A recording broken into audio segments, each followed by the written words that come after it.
Hi, Tanya. Hi.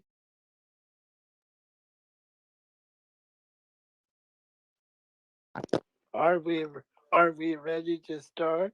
Yep. Um, we're live. Are we live streaming on YouTube?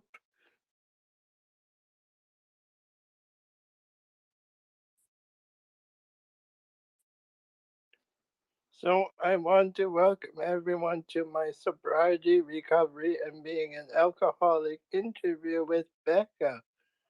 And I'd like to welcome Becca to Twitter Spaces, and I'd like her to give an introductory about herself. Hi, everyone. Thank you, Brent. Thank you for having me. I'm really excited to do this, especially in this format. I think it's a really great way to share experiences. So, briefly, my name is Becca. I am an alcoholic. I've been sober for over 4 years, and I hid in shame for a really long time about my alcoholism and wondering if I had a drinking problem. And eventually, kind of, over the sort of series of a course of events in 2020, decided that I no longer wanted the word alcoholic to be seen as a bad word. And I decided to come forward publicly saying that I was an alcoholic. And then once I'd done that, it felt really good. And I thought, how can I keep talking about this? And that is kind of how the Unashamed Alcoholic podcast came to be, where I speak with well known people who are sober and share their stories of sobriety and recovery. And hopefully, essentially, the goal is to destigmatize alcoholism, recovery, all these things that sort of make people I guess judge or the have misunderstandings or misconceptions about what that can be. So I don't want anyone else to have to go through what I did in terms of worrying and wondering, and that it's okay to talk about it. So that's kind of in a nutshell how I came to be and have this Twitter account that I have now. But I think, I agree with you that there's a stigma behind coming out as being an alcoholic. Yes, a very big stigma. It's a word that people aren't used to hearing, and so that's why that's also why I put it in the name of the podcast too. The Unashamed Alcoholic is the podcast, and I wanted that word to just almost become normalized. Like it's normal for me now to say that, but you still see that people are a little uncomfortable with it, or it's still it's part of the butt of jokes and that sort of thing. So I kind of wanted to take it back, and everyone chooses their own language around this, but I've chosen to take that word and really make it my own.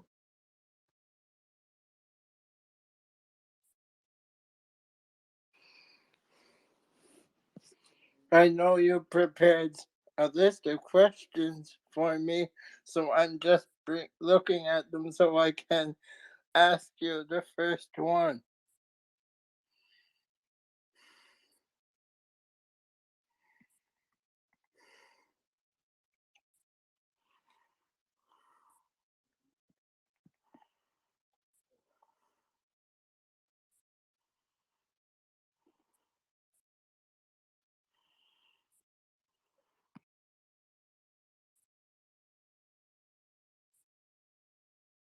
Still, hi. While we're waiting for Brent, this is Tanya. How are you, Becca? I'm good, thank you. So let me ask you something. Like, I actually quit drinking in 2015. It was crazy because it was really hard, actually. And like, I was going through menopause, so I quit drinking, and so I wanted to be able to have a little bit more control of myself in a sense. But it wasn't like I was out partying crazy. But I just had I think my vanity was one of the reasons why I quit drinking. But was when you when did you like when you quit? When you did you ever go back to when you quit drinking and you were going through therapy? Did you ever go back to a bar again, just to like even if you drink tea or iced tea or anything? I'm just kind of curious. Yeah, no, it's a good question. And it's something in there made me think, like, there's sort of the idea of like why people stop drinking is always a big question. Like if someone says they stop drinking, a lot of people assume you had a problem with it, and a lot of people stop drinking just because of other reasons. Like they want to get healthier. They don't like the way it makes them feel anymore. It's not always quote unquote because of a problem. So that's one misconception around sobriety. The other one is that like I can't be around people who drink anymore, or don't want to go out and quote unquote party. Like to me, it's just a different way of looking at that now. I still, whenever we can, again, I can't wait to go back out and dance again and have fun, and kind of I want to celebrate my divorce and being kind of free and getting out and doing things again. So I have no qualms about going back in places where they serve alcohol. I don't have anything, any issues being around people who are drinking unless they're drunk. Then it's obviously not enjoyable necessarily for very long. But if people don't drink around me, or they don't want to drink because of me, or that sort of thing, it's almost more insulting to me, like, please go ahead. It's not going to make me drink or whatever. I don't want to ever feel like I'm stopping someone from doing that. So I'm very uh I'm very open with how I go about that, and talking about it if people ask if I'm uncomfortable or whatnot. So yeah, that it doesn't stop me from doing anything anymore. So your first question that you gave me, when did you know you had a problem with alcohol? I think I knew pretty early on. I'd say in my 20s, I recognized that I drank differently than other people. I noticed that my roommates didn't drink when they came home from work.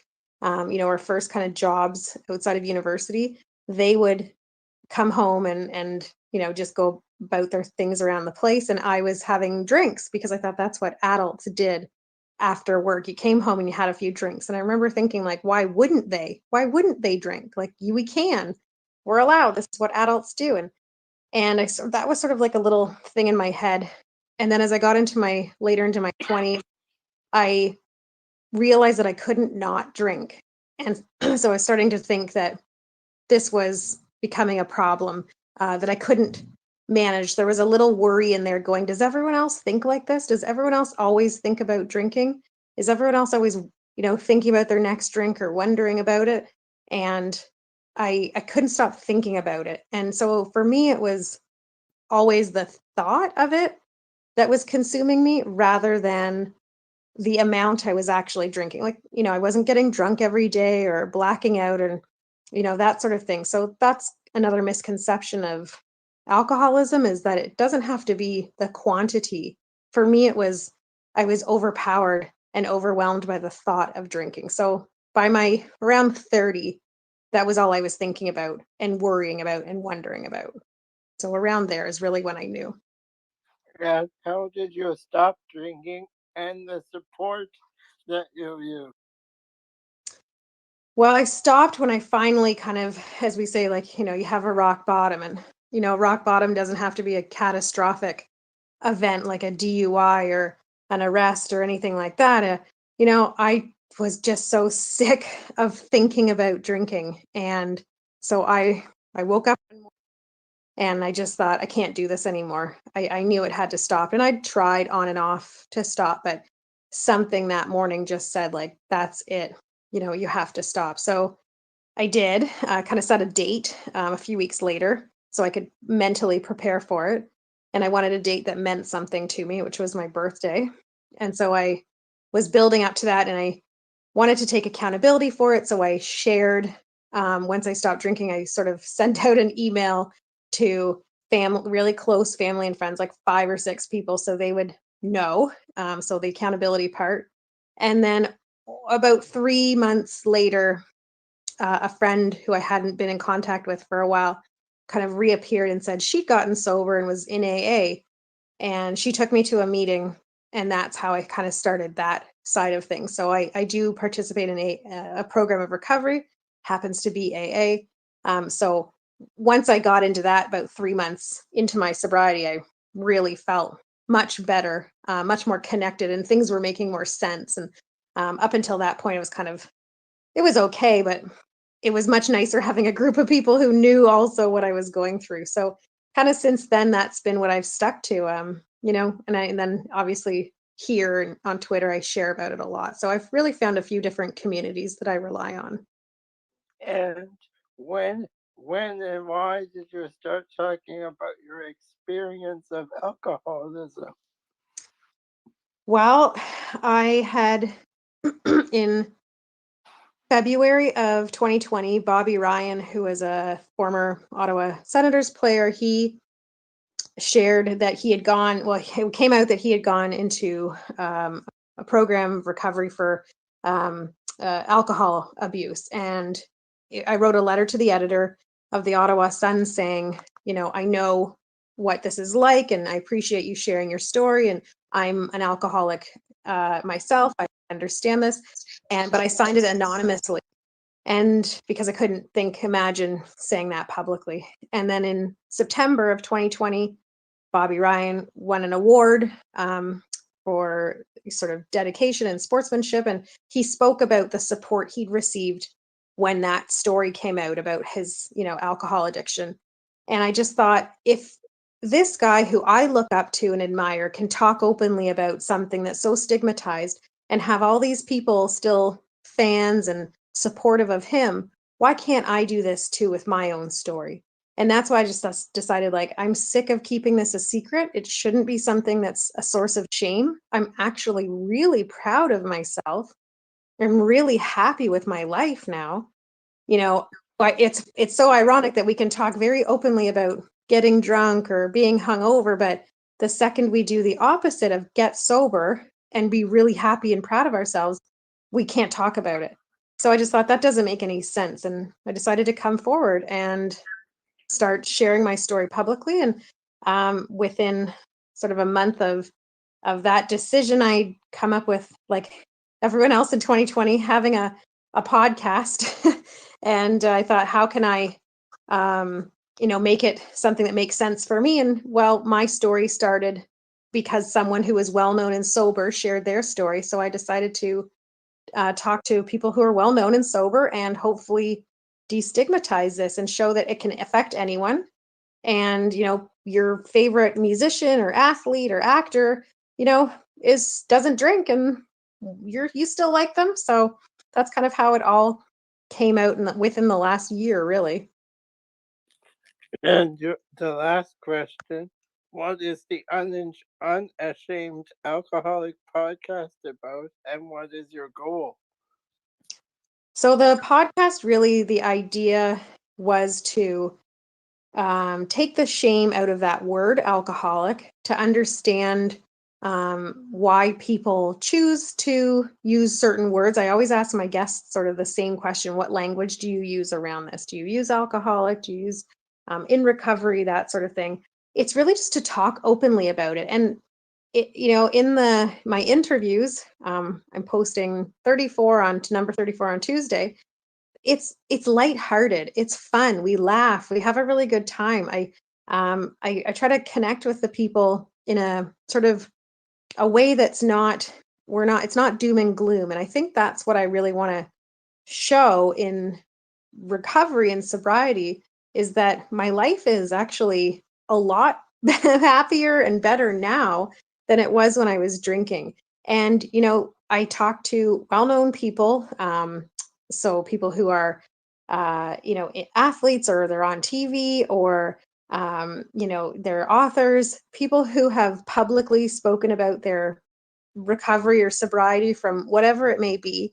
And they're doing so because it helps to destigmatize it. And that's essentially what it is. The idea is to take the shame out of talking about this, that it's wonderful to celebrate, your days or years or months sober, whatever it may be. And that, life, like, let's talk about what life is now. Like, sobriety isn't a source of shame or failure or weakness. Like, it's actually something to be really proud of. And the more people talk about it, the more normalized it gets, essentially. So I've spoken with some really amazing people, and I look back on my list of guests, and I can't believe that I spoke to Mary Walsh or Elizabeth Vargas, and these people who are just amazing people and well known and who I've known, you've heard of or seen for years.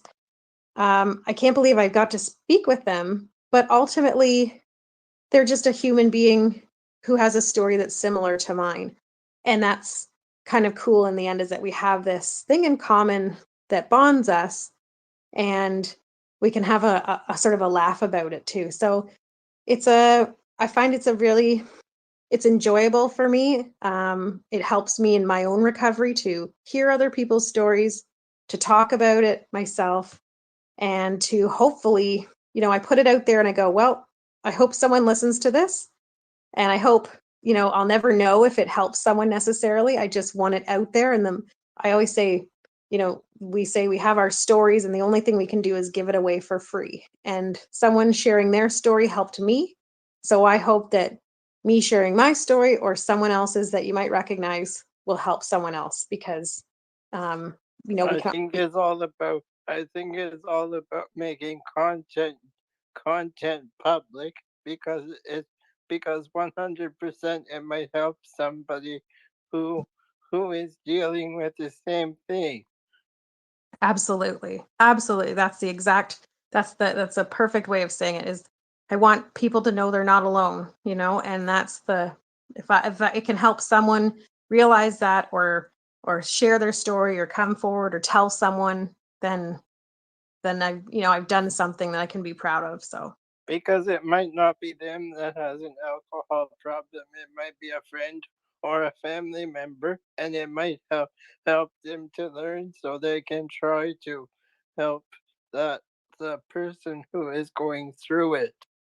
absolutely. And that's a great point. And the podcast isn't just for people who have an addiction. It's for people who may want to understand a little better about what an addiction looks like, what an alcoholic looks like.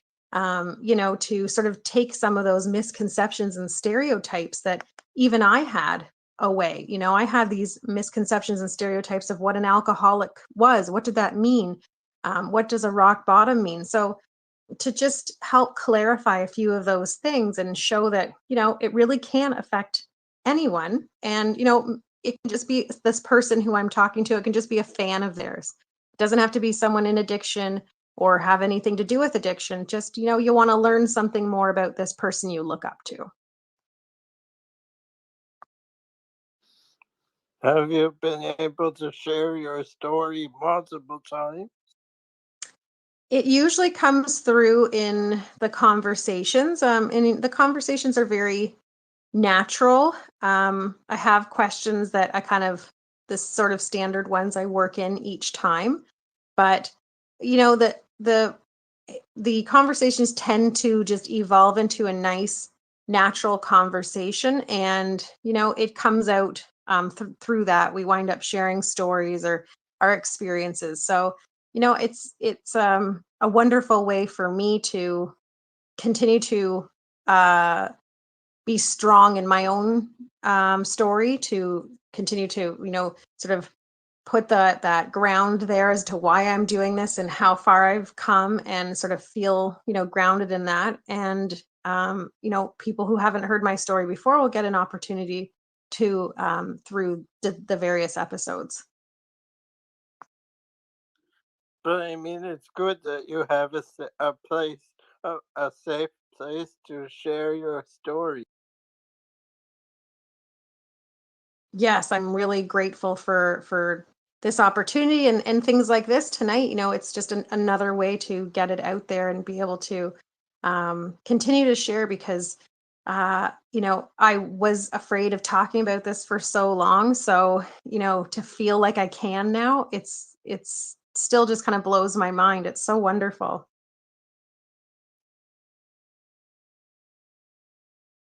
So, anything else that you can share before we open the interview to a Q&A?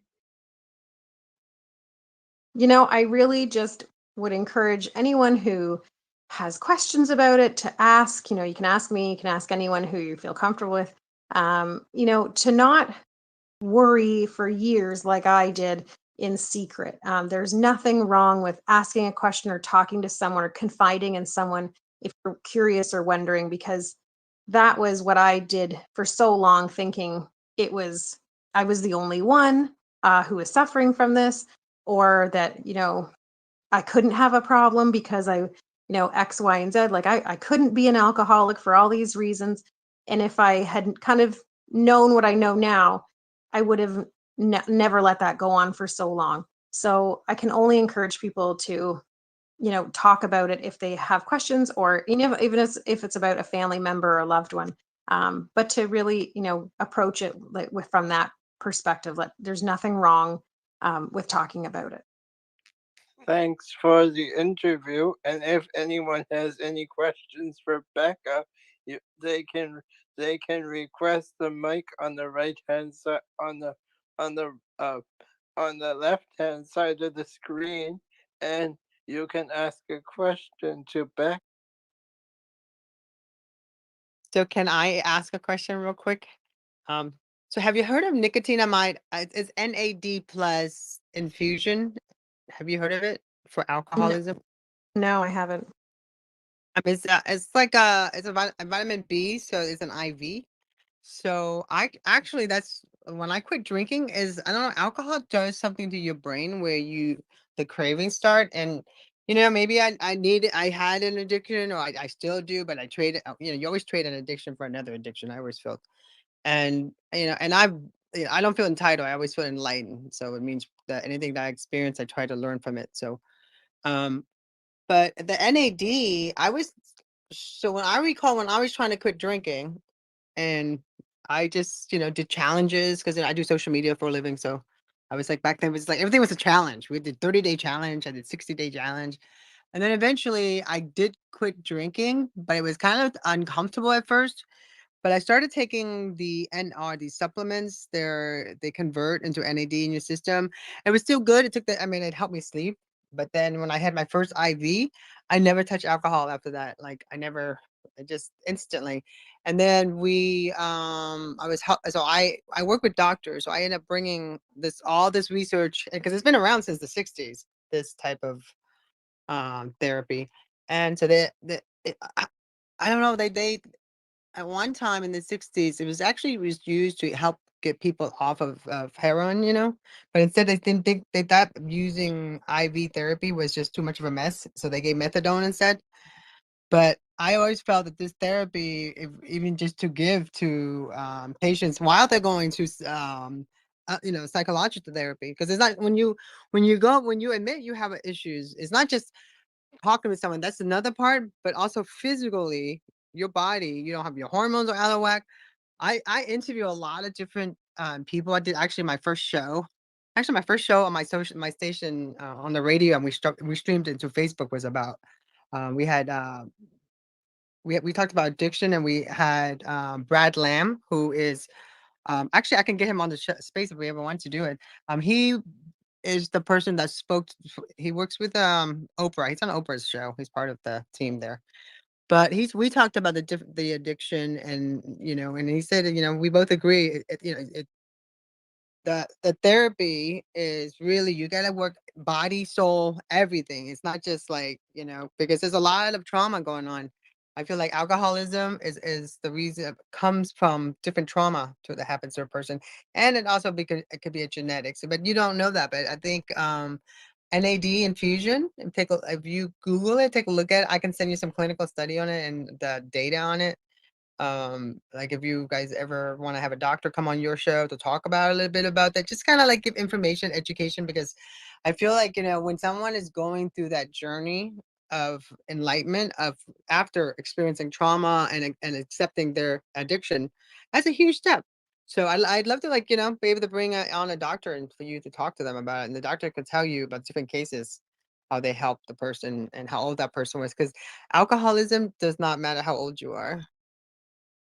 It comes in prettier containers, or older Yeah, containers. I completely agree. And that's a really good point. And a lot of people, will ask like, what's the first step? What should I do? And, for me, I can't advise that, because a lot of people would need, like, a doctor would need medical advice in order to stop drinking, to talk to their doctor because of the effects that, like you said, withdrawal can cause, the physical effects of stopping drinking can be severe for some people depending on what your intake has been. So for me, I try not to advise on that because that's, that's certainly out of my realm. But for sure, I always say to people, like, you need to talk to your own family doctor, that sort of thing.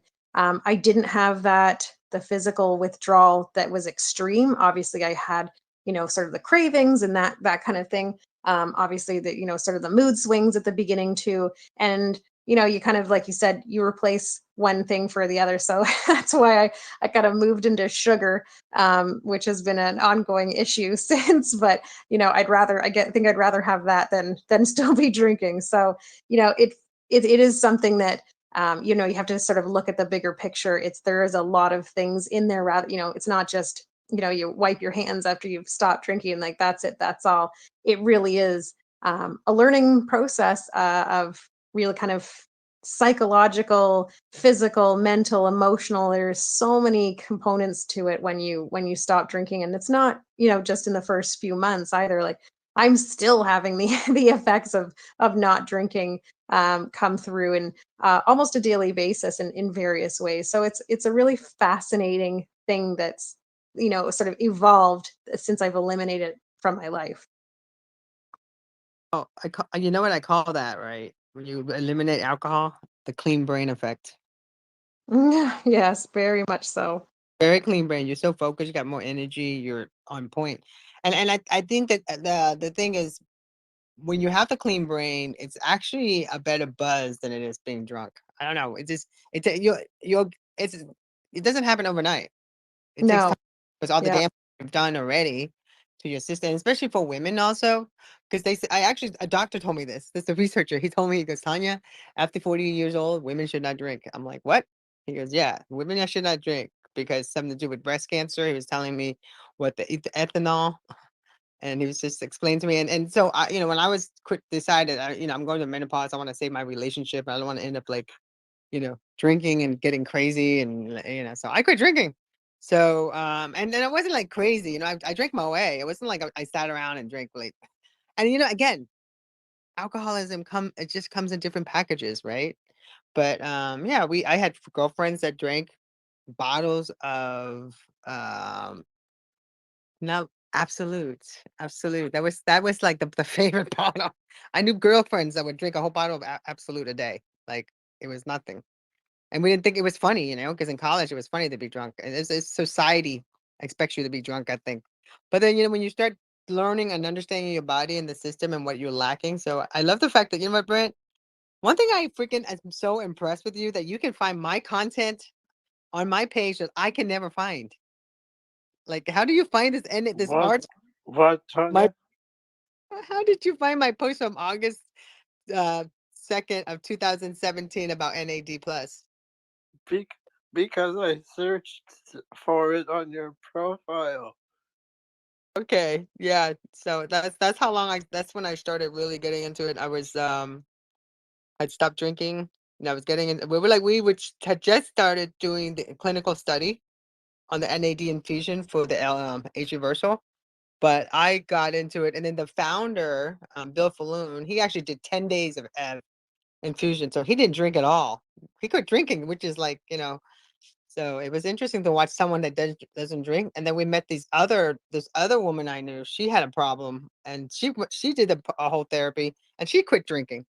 So and again, you gotta have a team, and just any type of issue you have, you have a doctor, but your doctors, it should be a team of doctors. So if you go into one doctor for something, you got to make sure that doctor talks to the other doctor.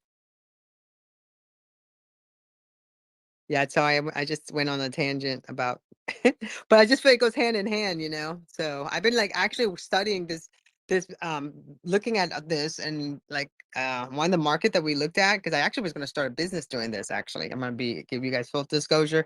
I researched it. I wanted to go ahead and do this, and especially a lot of lawyers, they have this kind of issue, and people who are closet drinkers, they don't have the time to they feel they don't have the time to get well. They don't have time to go to a place, or even they don't have the time. Like, it's so a lot of this type of therapy, a lot of the lawyers, they like it. Because it's, someone comes to the office and they get an infusion. So and it helps them quit drinking. Hi there. Hi, Victoria. Hi. Um. Oh, I wish you could meet my mum. um. She. She's been a heavy drinker for the last 20 years. Since I left uni when I was 20. Uh. Probably about 30 years now, actually. Um.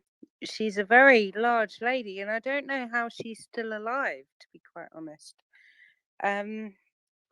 I don't know if it's in the genetics, but I think um, the troubles have been passed down in the genes. Um, but I was wondering how you guys cope around Christmas, to be quite honest. If you have any suggestions about how to um, do the best around all the parties trying to be sober. That's a really good question, Victoria, and a really timely one too. And you know, I remember my first office Christmas party 4 years ago.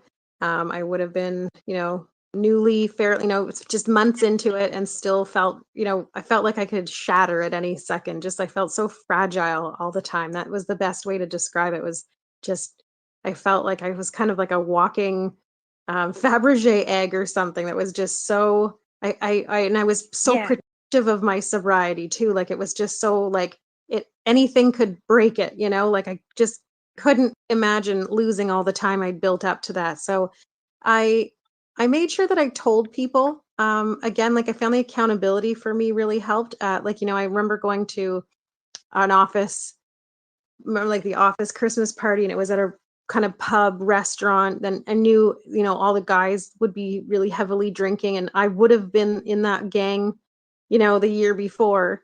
And I just told another coworker who was my friend that I just needed her to kind of be with me that night, and not to not let me drink. That wasn't the issue. It was more just an escape plan, like I wanted someone with me yeah, who would leave when I wanted to leave, and who would talk to me, that sort of thing. Just, be my buddy basically. And I guess that's the thing. If you Christmas is really hard because it's an excuse to drink a lot. It can be, it's everywhere. yeah, But just I just wouldn't attend things too if I didn't want to. I mean, that's the thing. If you don't feel safe, if it's not a safe space, or it's not comfortable, don't go. There's no reason to put yourself in any kind of situation that you're gonna be triggered, or feel uncomfortable, or put on the spot. A lot of people don't have tact, in terms of like, why aren't you drinking type questions. And if you're not ready to talk about it,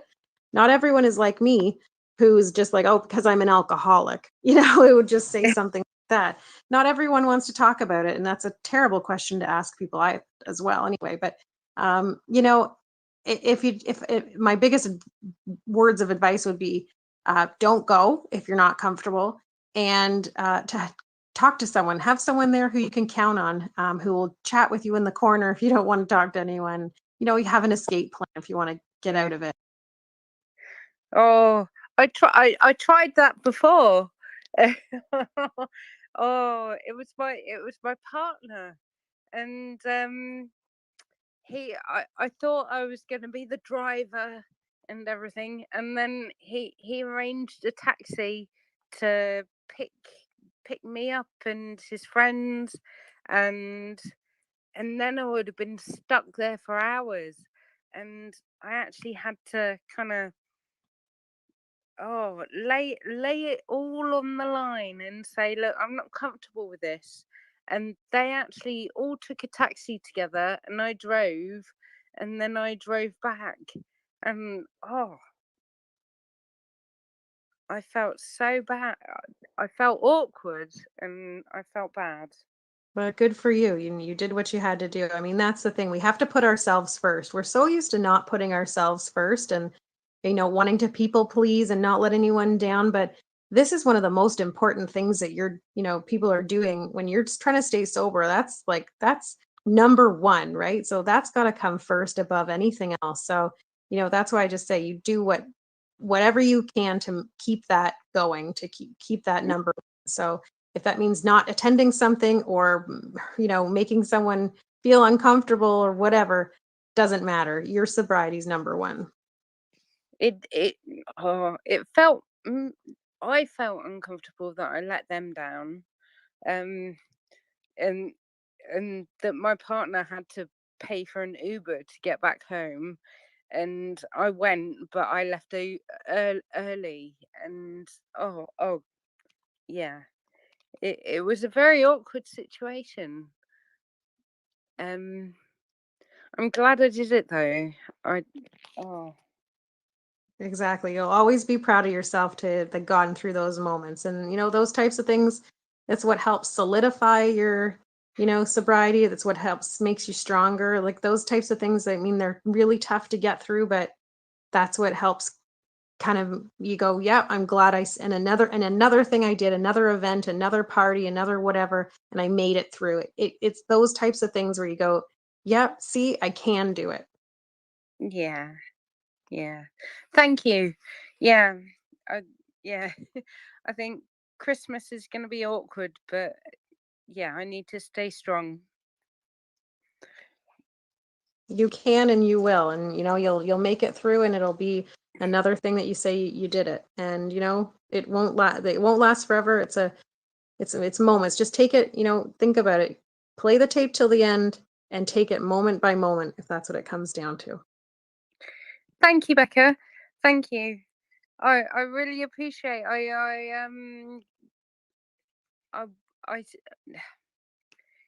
I'm friends with you on Twitter, and yeah, it's lovely to see your posts. So thank you. Thank you for your support. That's really nice to hear. Thank you.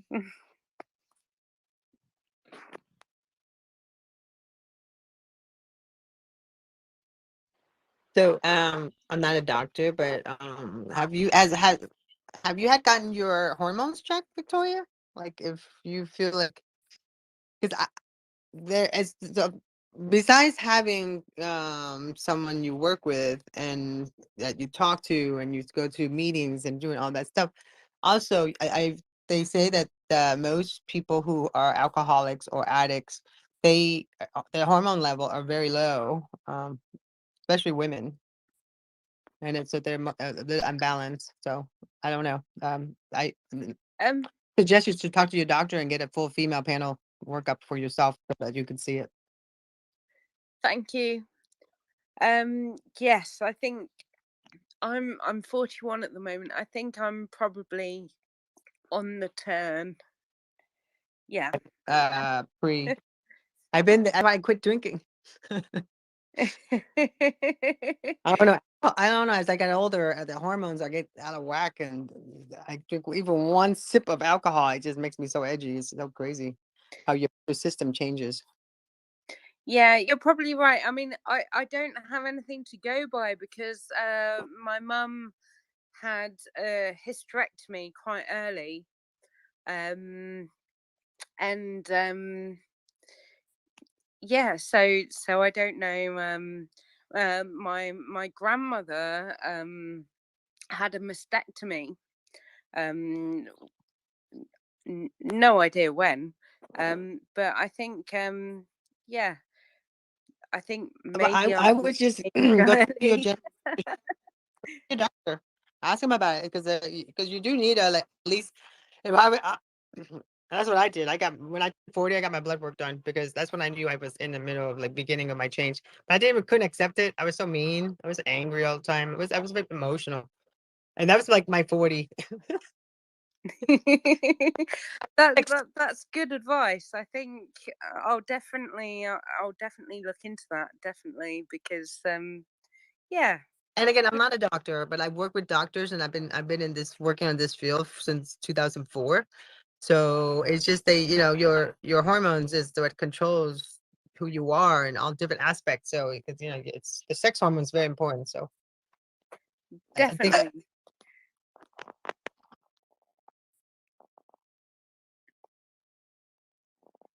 Definitely. No, I definitely agree with you there. I think you're right. I'll definitely check that out. Also, in today's life, like our mothers didn't talk about menopause, their hormones, or things that they have to go through. Because women, we were told to not, we don't share our pain. We'll drink it, we'll hide it, we'll do anything to suppress it, to numb it. And I think that's because it's just part of what the society has been showing women as. So I think, when as at the time, the more we talk about how we're feeling, how our hormones, and going talking to your doctor and getting yourself checked out, and a blood work is simple. I think you're definitely right. I can't imagine my yeah.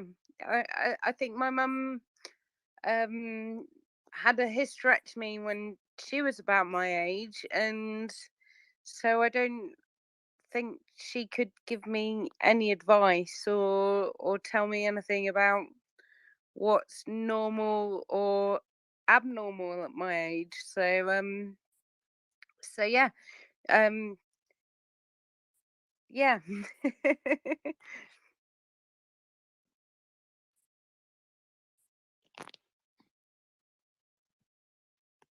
So Brant, I'm sorry. I always take over his space. I'm like the co-host, but then I take over.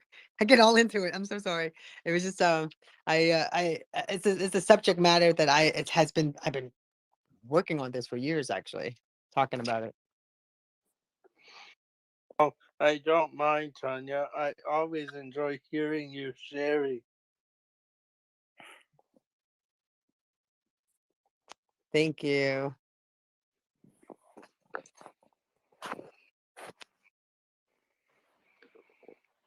Hi everyone. Let me step up with a slightly different question towards Becca. Hi Becca, this is Bala again. Hi. How are you? Yeah. Because we hear a lot in your podcast and following you for a while about alcoholism and what it does with certain individuals and how we came came clean and start talking about it. Especially, I truly love the way how you frame it as an unashamed one.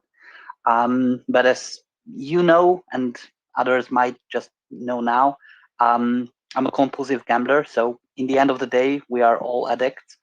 And the patterns, the lies, the shame, the guilt, and you name all of these are basically the same between people with substance use disorder and behavioral addiction and other mental health issues as well. I truly believe. But I'd like to ask you about how you started to share your story with people who actually physically are close to you, even at work, family members, relatives who are not directly that close, seeing every day what you might have done with you. But how did you approach them? Could you talk a little bit about that? Thank you. Yes, really good question. So when I stopped drinking, I wasn't saying I was an alcoholic yet. And I would just I sent an email to, a handful of people like my parents, a few close family members and friends, and just said that, this is the decision I've made and, here we go. Um, Accountability, but also just like as a heads up, like, don't talk to me about drinking or, offer me anything, that sort of thing. Just kind of making sort of sort of planning ahead almost, and just making sure that people who were really close to me knew. And then when I started going to AA and getting more comfortable saying, and obviously realizing that I indeed was an alcoholic, I started incorporating that a little more into when I would share, sort of my monthly email with the group that I'd started communicating with, family and that sort of thing. And it brought a bunch of realizations forward and sort of was starting to help mend, relationships, one in particular with my sister. So I was able to forge ahead with her, because of that word, and being sober. And so that kind of gave me the strength to keep talking about it as it came up naturally. So so that was kind of the first year, after, once I sort of got more comfortable saying I'm an alcoholic, or I don't drink. I would say it as it kind of came up. I wouldn't go, knocking on doors and telling anyone, but if someone offered me a drink, I would just kind of say, no, I don't drink anymore. And I used to, and I don't now. Up until kind of last year, I really didn't say, the whole story unless I was really close with them. But really, it was just in natural situations. I remember a lunch out with a colleague, I just wound up blurting it out, at some point that I'm an alcoholic and this is why I don't drink. And it was pretty much when I would get comfortable enough with people to know that, it was a safe space, and they wouldn't judge me for it. And I felt like, that felt I could unburden myself, because when you walk around keeping something like that from people, like I felt like I was carrying the secret the whole time, and I didn't want to with people who were close to me. So slowly but surely, I kind of let everyone, colleagues, coworkers, my neighbors, I would worry about the kids' friends, parents finding out, like, what if they didn't want my kids to play with their kids anymore, if they found out you know, even if I said I was sober, they're going to assume I had a drinking problem. Are they going to think I have a problem and they don't want their kids over here? So it was a worry for a while still, as I was progressively figuring out how to tell people. And then the podcast kind of gave me a bit more of a positive spin to it. I think it was, I'm more of a sense of pride, in telling people and go like, yeah, you might recognize someone I've talked to. And I got a lot more comfortable saying it eventually, and obviously now you know me. I tell everyone who will listen. So yeah, it's really evolved over the last 4 years of how I've shared it and with who. It's interesting that you talk about progression and how it evolved, because many people tries to address that based on willpower, and based on my story, I've been bed free twice, both times about for 1 year, over the, let's say, career of compulsive gambling for over a decade, and none of these times I talked about it. I was like, I got blocked because of circumstances, and I just kept carrying on, and then severe relapse. So I think the key here is to, if there are other alcoholics and other addicts within this space who are considering stop doing whatever they do, um, is that start talking step by step and try to address people who are close enough to you to feel this safety net, let's say. But nonetheless, if you get very comfortable with that, then yeah, you might become the next Mecca. I'm sorry, the next Becca, or the next me, or the next Brand, or Tonya, or whomever, who not just talks about certain issues, especially mental health, but shouts about it, because we are loud and we want our sounds to be, heard, our voices to be heard, and that's how we try to, yeah, help others. I'm truly grateful for this night to spend with all of you guys, and thanks, Becca, to talk and encourage everyone. Thank you. Oh, thank you for sharing that. And that's such a good point. I 100% agree. You know, being alone in something is not the way to go, and it's to be able to confide in people and feel like you're supported or you have a community. I have this wonderful community here, of all these lovely faces that I recognize, and and new ones. And I find the Twitter recovery posse is amazing. I have my AA, I have my family and friends who I can go to for support.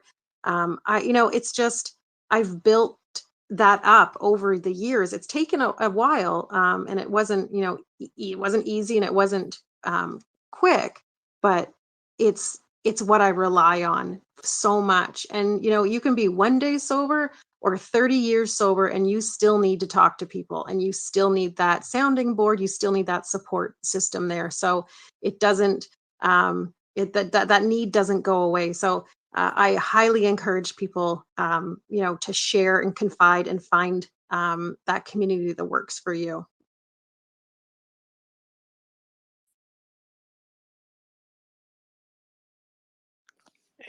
Any last thoughts or closing remarks, Becca, before I close down this space?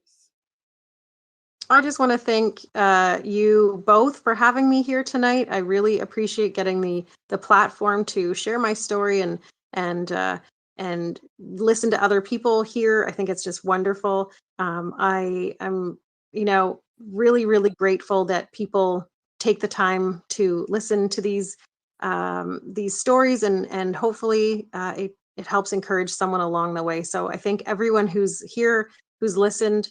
It really means a lot to me. And if you have anything you need to get off your shoulders, like I'm always willing to have a little chat in DMs, or you can email me or whatever it may be. But again, don't do this alone. Don't do anything. Sobriety definitely does not need to be done alone. Any last words, Tanya? I think conversations like this are very important. Sharing your story and connection, and I love the fact that Tutor Spaces is providing that platform for a lot of us. So, and again, it's a pleasure. And Becca, like again, I'd love to have you come back, and you can come on my space. I'm the co-host. I'm just, but we can. I'd love to continue a conversation. Yes, love to. Thank you. Because like I just remember the moment when I decided I quit drinking, and I always remember ordering an iced tea at the bar, and the whole bar, it felt like no one stopped. Everybody stopped talking. They were staring at me because Yeah. the bartender looked, and I swear he was judging me, but he wasn't. I'm not sure, but it was very uncomfortable. I always remember that moment. Yep, I've been there. Now it's just, I say make me something fun that's non-alcoholic, and kind of give them free reign to do what they want. And, they get to be creative. So I kind of, put a little fun back into it, and I don't just order a Coke or something like that. So it's, and we often think everyone cares so much about what I'm doing, and in reality most people don't.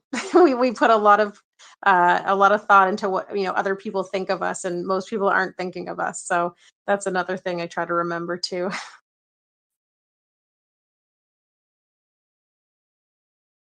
Do we have anyone else? I think we have like another 5 minutes if you want to continue.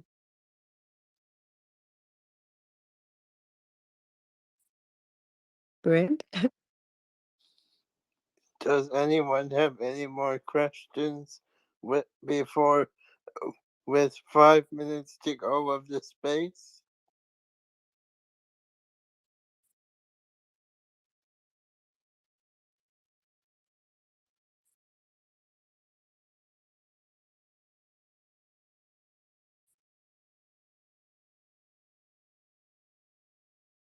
Victoria's here.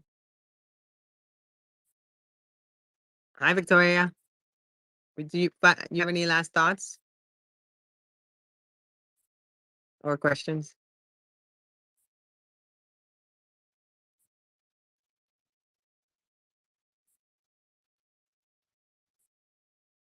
Well, everybody, have a great day on that note then. But Becca, so yeah, let's definitely so when do you launch at your next show?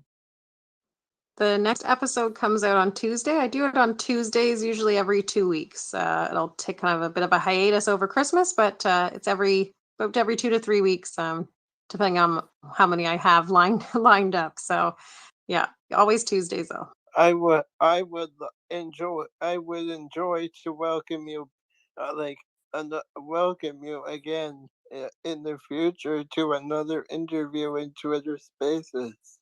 I'd be happy to. Thank you so much. I really appreciate that. We should talk on New Year's Eve about New Year's Eve, what to do. So, yeah, yeah.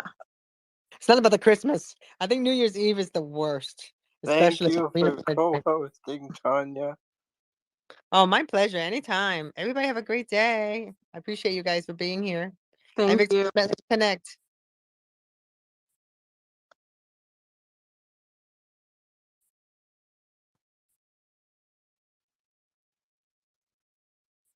Bye, everybody. I'm gonna shut down the live stream and have a great night. Becca, it's a pleasure as always. Thank you so much. You want- Bye. Night, Tanya. Good Good night. night.